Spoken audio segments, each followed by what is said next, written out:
ल good morning सबैलाई नमस्कार छ। नयाँ दिनको सुरुवात गरौँ र अब आज तक्रा मेहनत गर्नुपर्छ अफिसमा गएर। के भएको है तालु पो देखिन्छ त, तालु त छैन, त्यही पनि यो यसो कपाल तानेर बसेछ। ठिकै छ, केही छैन। कहिलेकाहीँ यो अहिले जति म यस्तो कपडामा देख्छु नि त्यति म त्यस्तो खाले चाहिँ होइन। यो भनेको अफिस जाने आउने ड्रेस मात्र हो, भाषाहरू के होइन। अब बाँकी रहेको के छ भने मेकानिकल भएपछि पुरा कालो हुन्छ क्या, पुरै कालो। यति हो कि जहाँ छोए पनि कालै कालो कपडा लगाए। त्यही भएर हल्का फुल्का यस्तो कपडा यो पुरानो युज गर्छु आउने जानलाई मात्रै। र कतैतिर घुम्नु छ भने त हिरो भनेर जान्छु नि। ल अब चाहिँ गाइज यही हो मेरो बुढी भने जस्तो भयो। ल उज्यालो भइसकेको छ लगभग।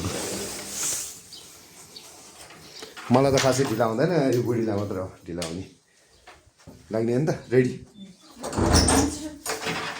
एकैचोटि रोक्थे। जय शम्भु जय भोलेनाथ। ल जाउँ, आजको काम एकदम तगडा छ। भगवानको साथले रक्षै होस्, कसैलाई केही नहोस् र आफूलाई पनि केही नहोस्। राम्रोसँग जाउँ, राम्रोसँग आउँ अब घरतिर। ल भक्तपुर हाइवे आइ। उफ, यहाँ आएपछि अलिकति हल्का तातोको अनुभव हुन्छ क्या। के अस्ति अस्ति त योभन्दा तातै थियो, आज त हिजो र आज एकदम चिसो हुन थाल्यो भने।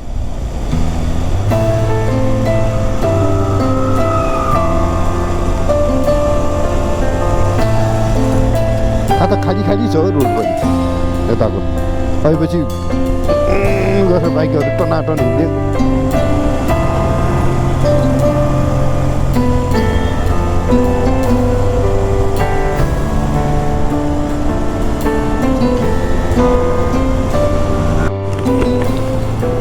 ल अहिलेसम्मको पहिलोचोटि होला यसरी ग्रिन लाइट छुटेको अझ कोटेश्वरको चोकमा। न त जहिले जाममा परिन्थ्यो।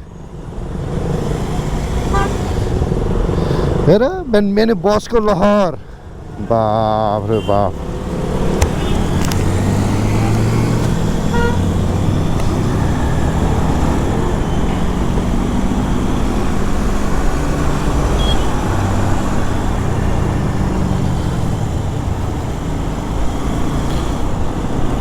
गङ्गा पेट्रोल भर्नुपर्छ जस्तो छ अब। जय श्री गणेश साई। अनि यहाँ नि सानो मन्दिर रहेछ त शिव बाबा।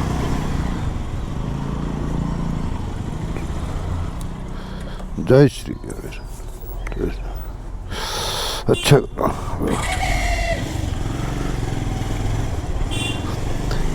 जय बजरङ्गबली बाबा। फाइनली नराम्रोसँग दल्यो, फाइनली नै दल्यो भनेपछि अब भोलि थोरै म भिडियो तपाईँलाई मिसिन बनाएको होइन, मिसिन फिटिङ चाहिँ म तपाईँलाई भिडियो देखाउँछु भोलि। आज खिच्छु भनेको थिएँ, अनलोड गर्दाखेरि चाहिँ त्यो गर्न भ्याएन। मिसिनको त्यो धुनमा भएर मात्र होला, मेरो त्यतैतिर भिडियो बनाउने हुने भएको छैन। अब बाँकी रहेको भोलि अलिअलि टाँचो टुच्छ म हजुरहरूलाई देखाउँछु। राम्रोसँग हेरिदिनु र काम गरेको मेहनत हेर्नुहोस्, कतिको पसिना आउँछ भनेर भोलि मात्रै थाहा हुन्छ। आज त केही थिएन मेहनत, आज उभिनी मात्रै काम भएर त मैले थुच्चेको बस्नु पनि भएको छैन। बस त्यति हो आजको चाहिँ। मेरो खुट्टा चाहिँ दुख्यो। ल जाउँ बालाजु घुम्ती चोकबाट। अब म यहाँ नयाँ बजार टक्रक्कै आइपुगेँ। लाइट चाहिँ सही राखेको छ है, ठाउँ ठाउँ उतापट्टि पनि राखे भए हुन्थ्यो, यहाँ मात्रै राखेको छ। यति भइ नै राखे धन्न हो काठमाडौँमा। काठमाडौँ विकसित भन्छ तर विकसित खै लाइटै छैन सडकमा भन्ने मात्रै हो यो विकसित भनेर। सैके सुन्दरा सुन्नी। अब यो गयो जमाना, बच्चा बेला ब्ल्याक एन्ड व्हाइट जमाना। त्यो बेलाको ओहो साथी सङ्गिनी इष्टमित्र सबजना भेट हुन्थ्यो। त्यति बेला एडिएसएल टेलिफोनबाट मोबाइल आयो, त्यही पनि ठिक थियो।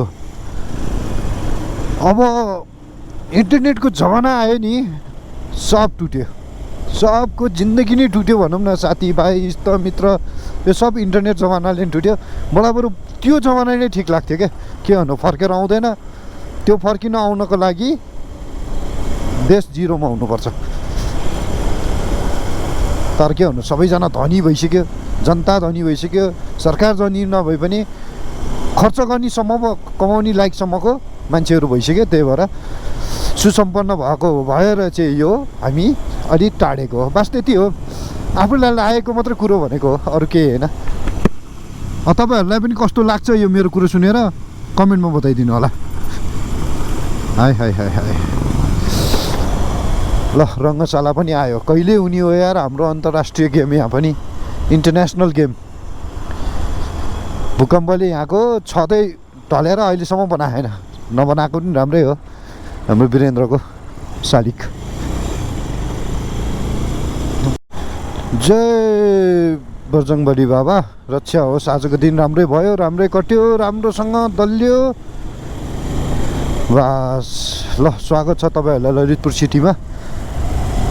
काठमाडौँबाट ललितपुर, उताबाट गएको भए पहिला भक्तपुर, त्यसपछि ललितपुर। काठमाडौँ, भक्तपुर, ललितपुर, 3टा जिल्ला टेकेर हिँड्दै। यताबाट जम्मा 2टा, तर किलोमिटर उति नै हो फेरि, तर मजा यहाँबाट छ फेरि। हाई हाई हाई हिँड्नलाई। ल 8:30 बज्यो होला, भिडभाड छ हो यहाँ पनि अहिले त। आज चाहिँ भिडभाड छ होला। स्वागत छ तपाईँहरूलाई मङ्गलबजारको कृष्ण मन्दिरमा। जय श्री कृष्ण। हाय हाय हाय।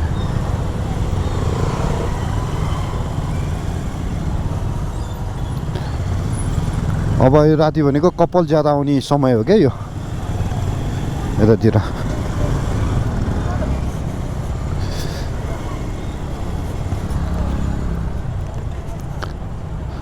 छ र मान्छे छ, आउजाउतमा त मान्छेहरू टनाटनै छ।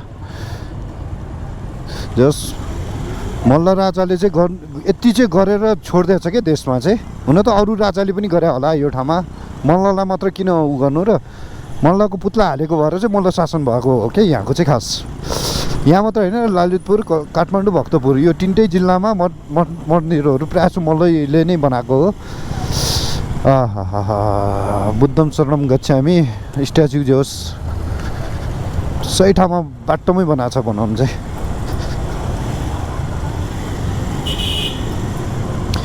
गार्कुबाट यो बाटो सिधै आउँछ क्या, धेरै टाढा पनि छैन। गार्कुमा ओर्ल्यो 5 मिनटको बाटो हिँडेर आयो भने कृष्ण मन्दिर।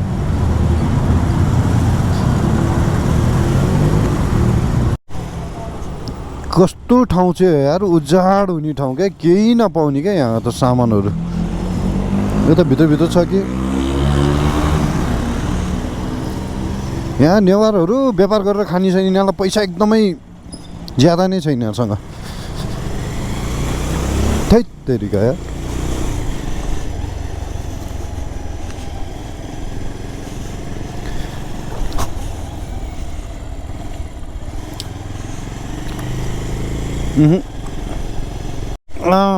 मेरो छोराले त हात त बेलैमै खोलेछ त ढोका।